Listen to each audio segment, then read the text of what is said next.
Greetings faculty, and welcome to another school year. This video is the first in a series of what I'm going to refer to as training videos. These are essentially workout videos for various applications you'll be using throughout the school year. In this video I'll be addressing Moodle. Let's get right into it. So aside from being able to create your own course in Moodle, you have a lot of powers, and I've set up a sample class that is bare, nothing in it. And I'm just going to walk you through how I would go ahead and set this up for the beginning of the year.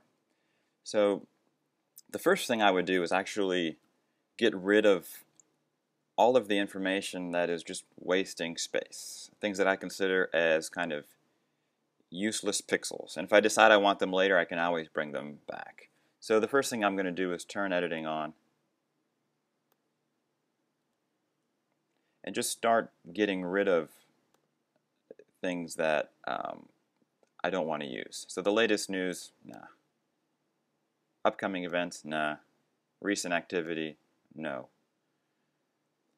People I want to hang on to, because this is actually going to give me access to the students who are in my class and to be able to read activity reports and things like that.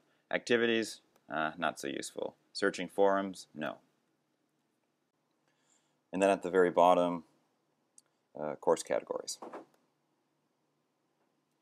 There. So now I have just minimized all of the clutter located on this page, and it will allow me to focus on building my class Moodle page from the ground up. Okay. The next thing I would do is actually confirm some of the course settings. So on the left-hand side, in the administration block, I would click on Settings. And I would just verify that the course name is what I want it to be called. It's a good idea to include the year of the course, so students aren't enrolling in courses from the past. Also, you can choose your format. If you prefer a weekly format, you can choose that, topic format. And the number of weeks, this actually indicates the number of blocks that are available to you from the very beginning. You might want to start out with 10 or fewer or more. It's really up to you. The course start date, this is important. I would set it to August 28th, or actually August 27th, right? First day of school. If this is the wrong date, what could happen is your course could expire and you could lose access to it. This doesn't mean that you're going to lose content, but we would just have to make you a teacher of this course again. Anyway. Alright, moving down the settings, some of you may choose to use the gradebook in Moodle, others may not, but you can turn that off and on here. And just go through the rest of these options, and if there's things that you're curious about, feel free to email me and I can talk you through them. But for the most part, these are essentially the settings that are good for getting started. I'm going to save the changes. Now that you've successfully reduced the amount of clutter on the page and confirmed the course settings, it's now time to start adding content to your Moodle course. Now at this point, before just jumping in and adding files, it's a good exercise to think about this from the point of view of your students. What's the best way you could organize the information on your Moodle course for them to find and understand? So one of the ideas I have is to include at the very beginning just a welcome letter to the course. So if I want to edit block 1, I'm just going to click on this little pencil right here, and I'll just quickly welcome my students to the course. Yada yada yada. Here's how to reach me. And I'm just going to put in my email address. And good luck. Alright. So there I've begun adding some content to the first block. One document that would be really nice to have in this first block is a course syllabus. Now, anytime you add files to Moodle, there's multiple ways you can do it. And in fact, I'm of the mind of doing everything in the cloud. Okay, and what I mean by that is not having any of the documents actually live on Moodle. I'd rather have the documents being pulled from either my Dropbox or my Google Docs. And the reason is that when I upload a document that's in my Dropbox or in my Google Docs, it automatically republishes and updates my Moodle course. If I don't do that, if I upload all of my documents, say a Word document to Moodle, anytime I want to make a simple change, I'm going to have to go in and re-upload that document to replace the old version. And I really dislike having to manage multiple versions of basically the same document. So if I were to add a syllabus that I know exists in my cloud, and in my case, my Google Docs, the first thing I'm going to want to do is make sure that document is published. So I have here a tab open and a Google Doc called Syllabus. Now there's no content in here. I'm just doing this as a sample. But before getting the link to share this on Moodle, the first thing I would like to do is make sure people have access to this. And I can hover over Share, and notice it says it's only available to me. Well, I can fix that. I'm actually going to go where it says Private. Only the people listed below can access this, and I'm going to change this. I'm going to click right here, and I'm going to choose anyone with the link. Okay, this is going to open up this syllabus to anyone who has the URL. They can actually see the contents of this document, and I don't want them to be able to edit it, so I'm going to make sure I leave the access, the permissions here at view only access. And I'm just going to click Save. Great. So now when I take this link, I can just copy it and go back to my Moodle course. And I'm going to go down to where it says link to a file or website. I'm going to name it, so I'm just going to call it Syllabus. And down here under Location, I'm just going to paste that link and go down and save and return to my course. So now, instead of a document, the only thing on my Moodle course is just this link to the syllabus. But when my students click it, let me just close out of this tab just to prove that it's not accessing the exact same document. It'll open up the course syllabus. Another argument for using documents in the cloud or as links is simply sheer speed. I think you'll find your Moodle course will open much faster if the bulk of your documents are simply links to published Google Docs or public documents that are located in your Dropbox. Another good example of this is with the use of video. YouTube works especially well with Moodle, and the one way I encourage you to use YouTube is to first compose a web page in which you will then embed the YouTube video. Now let me walk you through how this actually works. So under Add a Resource, I'm going to select Compose a Web Page.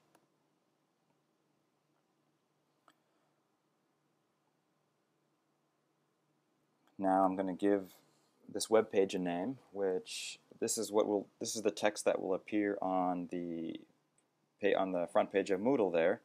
So I'm going to call this basically the name of my video. So I'm going to call it the Scratch Documentary. And I can skip the summary box here, but what I can't skip is this full text Compose a Web Page. So the first thing I want to do to this is toggle away from this. This is called a WYSIWYG editor. What you see is what you get. But if you click this kind of less than and greater than sign, it lets you go to the HTML source code. So this is less attractive, but this will allow your Moodle page to interpret the code that we're going to paste in here. So now we need to go get the code. So I've opened a tab here, and this is the YouTube video I want to embed. Now notice below there's this share button, and when you click share, it brings up usually this link as well as this button for an embed code. And when you click embed, it actually opens up the iframe code used to embed this in other websites, and it's already highlighted for you. So all you have to do really is just copy and go back to your Moodle course and paste it in that space we talked about. Remember, you want to be in the viewing mode of the HTML source code. If you're not here, all you're going to see on your Moodle page is this kind of text. But what we want to see is the actual YouTube video. So make sure you're in HTML source code. Then we can just save and return to the course and try it out. So right now we've added the syllabus, which is a document in my Google Docs, and the Scratch documentary, which is a YouTube video. I could have embedded it on this very front page, but what happens is it'll push my block 2 so much further down, and I like to not add too much content onto the front page. It's just more aesthetically pleasing to have these links open up on other pages rather than having one really long block. So this is my YouTube video, and it'll play just fine within the Moodle browser.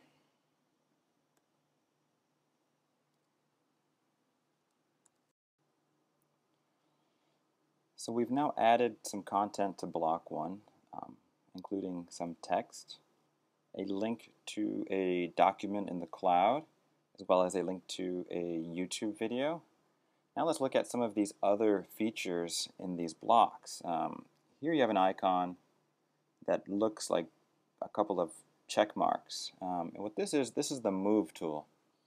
So if I wanted to move this syllabus anywhere on Moodle other than its current place, I can just click this move button, and it's going to present me with alternative locations. So say for example I wanted it to go below my Scratch documentary. I would simply click inside this dotted line, and it will have now moved below the Scratch documentary. So that's the move tool. Of course, we've talked about the editing tool. This little pencil is basically used to open up and edit the settings on any option. So this edits the block heading, for example, block 1. This here one's going to edit the compose a web page, which I embedded my YouTube video, and this one of course I'll be able to change the link to my syllabus if need be. Then next to that, of course, is the red X. This will delete the resource, and don't worry, if you click this button, it'll prompt you, it'll ask you, do you really want to delete it? So there's no worries of if you delete something, if you click that button, it's gone forever. It's going to ask for confirmation that you really want to get rid of it. And next to the red X is this eyeball, which controls the visibility of a particular resource. So in this case, if I didn't want my students to have access or watch this documentary yet, I would simply hide it by clicking the eyeball, and now it'll gray out. Now at any given time, what's nice about Moodle is that you can actually take on the student role to see how students view your course. So near the top, you have this option, switch role to. Now I'm going to pretend to be a student. So notice my video is no longer visible to students. This is exactly how students would see this page right now. So when I'm satisfied with that, I can just return to my normal role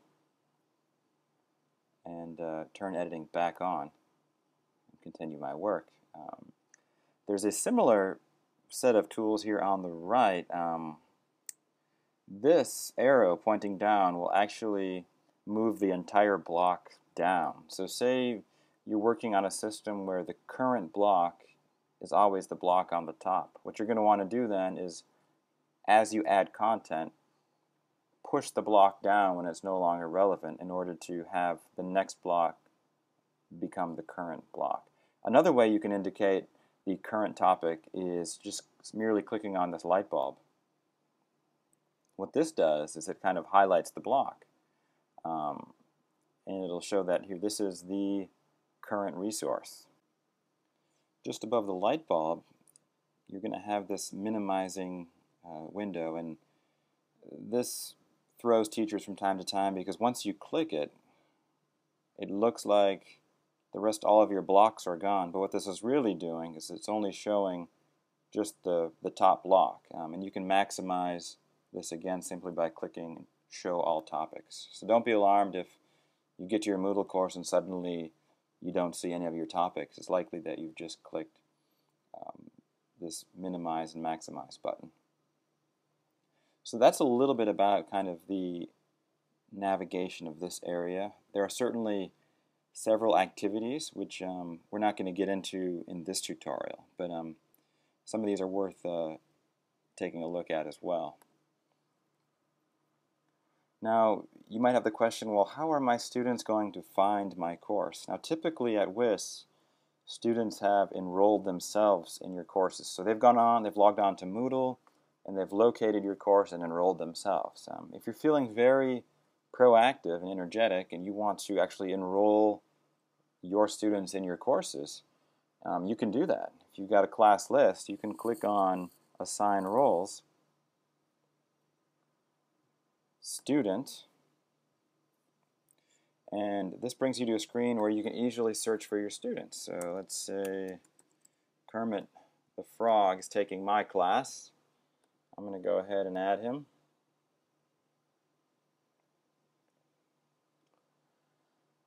Once you see him here on the left-hand side, there's nothing more you need to do. You can go back to your class. And now when you click on Participants, you're going to see your students. And right now it's obvious that Kermit has never logged in to this site because I just added him. But what's nice about this is throughout the year we can check in on Kermit and just kind of see what he does when he comes to my class on Moodle. So I can see under all logs, I can see the number of hits, as well as below here will be a listing of the links on my Moodle course that he has visited. So if he claims to have read an article I posted, I can actually confirm that he at least clicked on the link and opened the document. So it's a little bit of a big brother going on here, but it's nice to be able to confirm some things or some suspicions you might have about students maybe not doing the work, or just wanting to, if you're curious about their work habits. It's a good way to look in on them.